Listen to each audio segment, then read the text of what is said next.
है मारपीट कर रहे हो? मेरा भी कॉलर पकड़ा है। आप तो इतने बड़े बूढ़े हो, आपके साथ में मेरा बच्चा मेरे कारण डांटा कि मेरी अगर आपकी माँ को ये मारे, ये पन्ना उठा के, तो क्या करोगे आप? चीज तो गलत है ना कि ऐसे अगर किसी को मारेंगे। मारपीट ही कर दी मतलब इस तरीके से। 2 आदमी ने मेरे को आगे से दबाया, घुटना टेका मेरे मुंह पे, इतना बुरा हाल अंदर यहाँ का।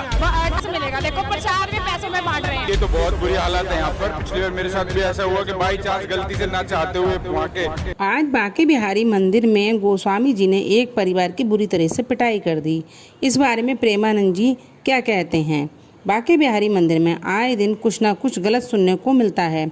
आज ही की बातें देखें तो वहाँ के गोस्वामी जी ने वृद्ध लोगों पर हाथ उठाया, महिलाओं पर हाथ उठाया। सोचो उनके बच्चों पर क्या बीती होगी जब बच्चों के सामने उनके माता पिता को अपमानित करके उनके साथ मार पिटाई की गई होगी। बने रहें हमारे साथ वीडियो के अंत तक, हम देंगे पूरी जानकारी, मिलवाएंगे आपको उन परिवारों से जिनके साथ ये हादसा हुआ। वीडियो को लाइक करके चैनल को सब्सक्राइब कर लीजिए। हम बता रहे हैं आज बांके बिहारी मंदिर की, जहां लोग पूरी दुनिया भर से बांके बिहारी जी के दर्शन के लिए आते हैं, लेकिन जब वे वृंदावन आते हैं तो अपने साथ कुछ अच्छी और कुछ बुरी यादें साथ लेकर जाते हैं। अब आप सोच रहे होंगे बिहारी जी के घर से लौटकर बुरी यादें क्या होंगी। हम अभी वृंदावन में ही हैं और मैंने जो यहाँ पर अनुभव किए हैं वो मैं आपसे साझा कर रही हूँ।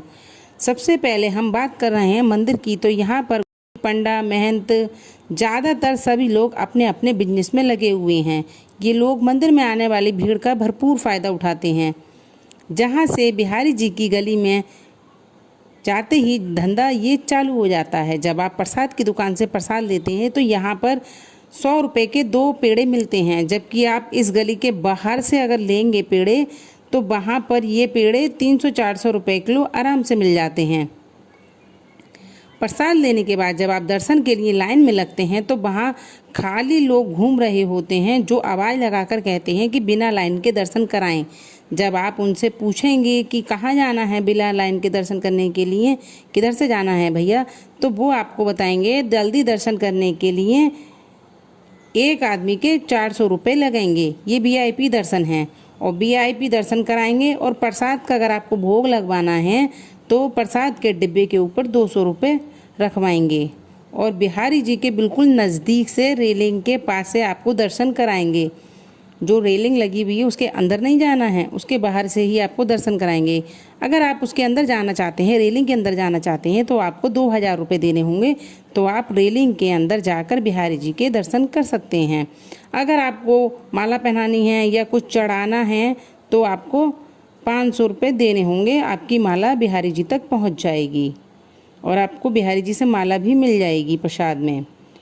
और रेलिंग के अंदर जाना है, मतलब कि ऊपर जाना है, जो बिहारी जी की चौखट है, तो उस तक जाने के लिए जहाँ पर बिहारी जी की चौखट है, लोग जहाँ इत्र लगाते हैं, बिहारी जी की सेवा करते हैं, तो वहाँ पर जाने के लिए आपको 5000 रुपये देने होंगे। जी हाँ, 5000 रुपये देकर आप बिल्कुल बिहारी जी को नज़दीक से उनकी चौखट तक जा सकते हैं जहाँ पर पंडित जी बैठे होते हैं।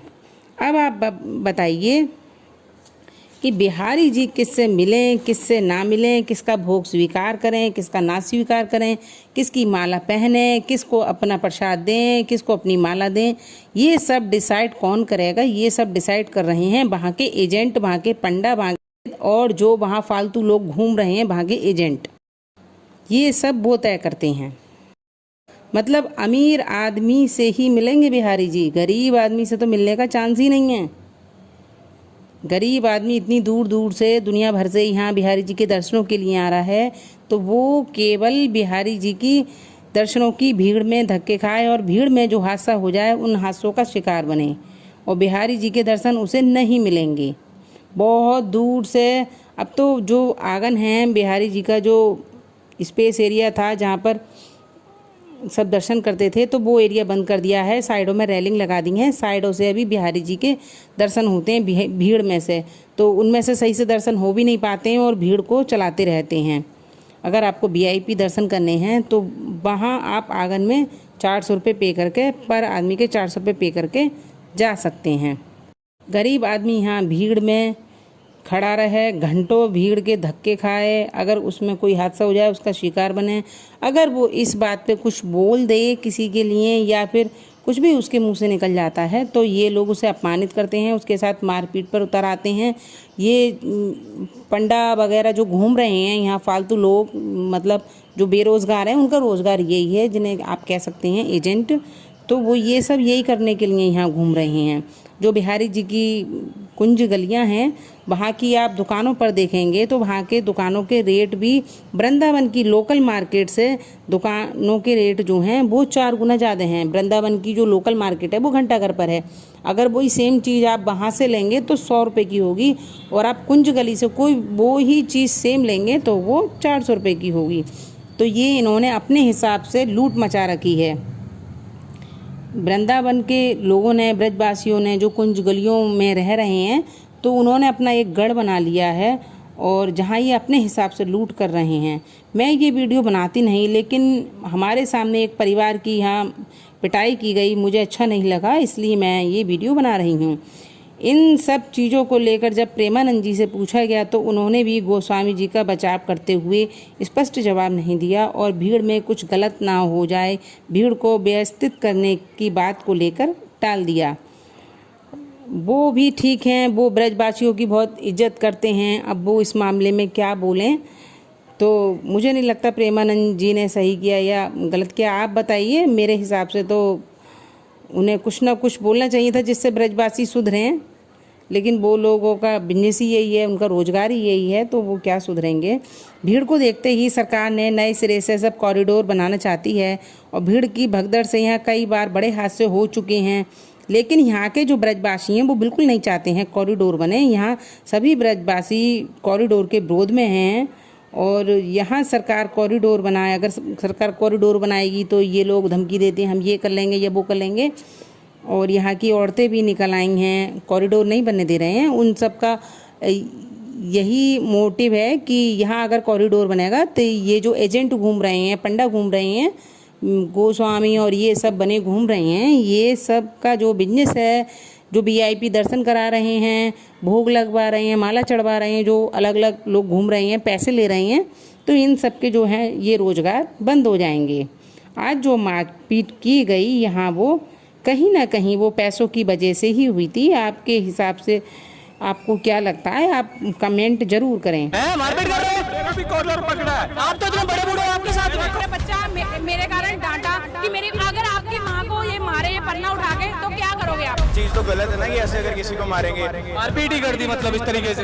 2 आदमी ने मेरे को आगे से दबाया, घुटना टेका मेरे मुंह पे, इतना बुरा हाल अंदर यहाँ का। ठाकुर जी को भोग लगा शिकंजवी का, तो हमने कहा दे दो हमें भी प्रसाद, 20 रुपए दो तो गिलास मिलेगा। देखो प्रसाद भी पैसों में बांट रहे हैं। ये तो बहुत बुरी हालत है यहाँ पर। आपके हिसाब से कॉरिडोर बनना चाहिए या नहीं, आप मुझे कमेंट में ज़रूर बताएं। और ये जो बुजुर्ग लोगों के साथ आज मारपीट की गई है, उनके लिए आप 2 शब्द प्लीज़ ज़रूर कहें। मेरा वीडियो बनाने का मकसद किसी की भावनाओं को आहत पहुंचाना नहीं है। जो भी पंडित जी हैं, गोस्वामी हैं, मैं उनकी दिल से बहुत रेस्पेक्ट करती हूँ। मेरा जो वीडियो में कहना है, जो लोग फालतू घूम रहे हैं, जो एजेंट बने फिर रहे हैं, फालतू भीड़ में पैसे ले रहे हैं, जो राह चलते पैसे ले रहे हैं और VIP के नाम पर ठगी कर रहे हैं, मेरा केवल उन लोगों के लिए कंसर्न है। बाकी मेरा जो पंडित जी हैं, महंत जी हैं, गोस्वामी जी हैं, मंदिर के जो भी संत समाज हैं और प्रेमानंद जी हैं, उनकी मैं बहुत रेस्पेक्ट करती हूँ। तो ये ना समझे कि मैं उनके लिए गलत बोल रही हूँ, मैं बस उनके लिए बोल रही हूँ जो लोग पैसे की ठगी कर रहे हैं। अगर मेरी किसी बात से किसी को कोई आहत पहुँची हो तो मुझे क्षमा करें। राधे राधे।